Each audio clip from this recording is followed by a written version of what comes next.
Now, but the kids who lack fathers, I mean, first of all, they can find that to some degree in their friends. Okay. And that's often what fatherless boys do in particular. They go into gangs.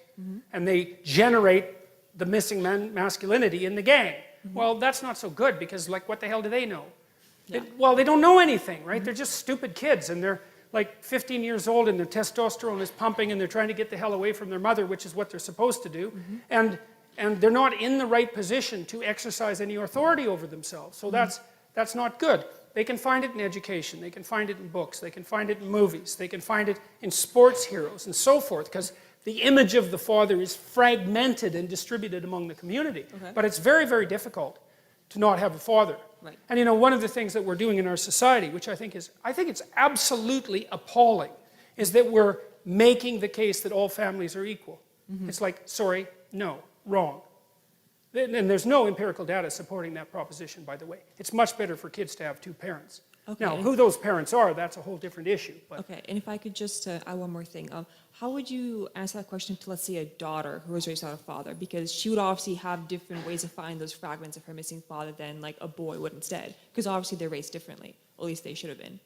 Well, I think it's the same issue, you know. I mean, I think that another danger that emerges, and this is Freud's, of course, famous observation, is that, you know, if there's mom and child, or father and child, that relationship can get a little closer than it should.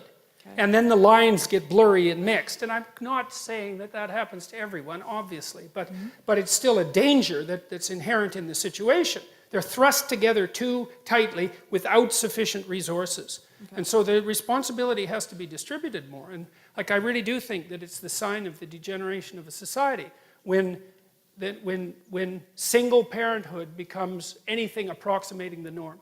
It's not a good idea.